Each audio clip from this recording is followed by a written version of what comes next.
Hey guys, welcome back to the channel. I just want to do a quick video and share with you guys the books that I'm going to be doing for my reading and discussion group from January through April. And I've decided to split the year up and do 4 months at a time this year. The reason is because I got so many book recommendations from you guys that I would love to potentially read this year in the group. However, I haven't read them myself and I'm not familiar with them. I don't feel comfortable recommending a book until I am at least somewhat familiar with it. So I have ordered a bunch of the books that you guys have recommended. I will read them and then we will potentially read them in the discussion group later on. But for the first 4 months, I'm going to stick with books that I already have or am very familiar with the authors. Once again, these are the books that I'm going to be reading and sharing in the discussion group, just sharing quotations or sharing my thoughts with you guys. If you want to read along with me, that is great. There's no obligation to read with me. To be part of my discussion group, you do not have to read the books that I'm reading. But a lot of you like reading the books with me, and we had some great times last year reading and discussing books together. Having said that, here's the books that I'm going to be reading and discussing in my discussion group for the first 4 months of this year. January, because you guys seem to love the book Sinners in the Hands of a Loving God by Brian Zahnd, I thought we could read another book by him, Postcards from Babylon. This book was equally as good. This whole book is quote-worthy.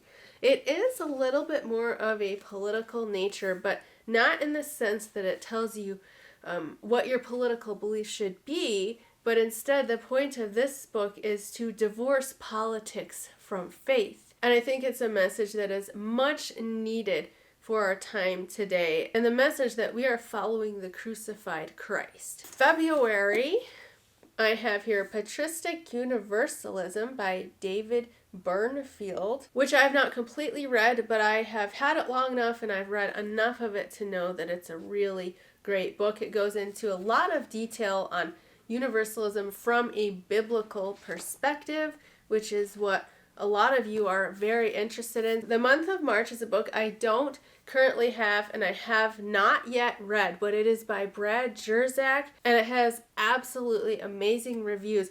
So it's called Stricken by God. And what it is about penal substitutionary atonement theory. Brad Jersak pulls together the voices of 20 different people, including Richard Rohr and T. Wright, and each person shares their view on the atonement, and none of them are arguing for penal substitution. Each of them are offering a different perspective on what happened on the cross, and each of their perspective is a little bit different. At least this is how Brad Jersak has described it. I am so beyond excited to read this book. It's been on my list for quite a while. And then book number 4 for the month of April, I have Imagine Heaven by John Burke.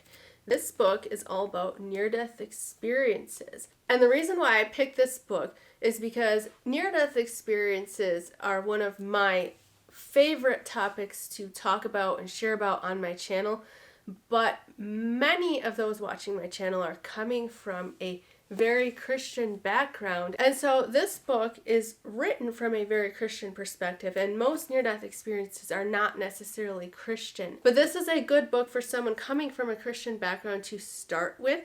It really goes through all the various aspects of near-death experiences and shows how they are very biblical, how the message of near-death experiences are biblical. John Burke is a Christian pastor who did a study on, I believe, thousands of near-death experiences that he studied and pulled together that information to write this book. I don't necessarily agree with everything he says in this book because it is a little bit more traditional Christian than I am, but that's one of the reasons why I love this book so much, because it shows the harmony between near-death experiences and a very traditional Christian message. One of people's biggest complaints about near-death experiences is that they don't harmonize with the Bible. Well, yes they do, and this is your book for that. That's all I've got for you right now. I just wanted to jump on really quick and share that with you since We are a few days into the new year and I'm running behind on this. And I'm sorry about that. I just have a lot going on right now in my life. Let me know what you guys think. Keep your book suggestions coming in for future months. Be loved, be happy, be at peace, and thank you for watching.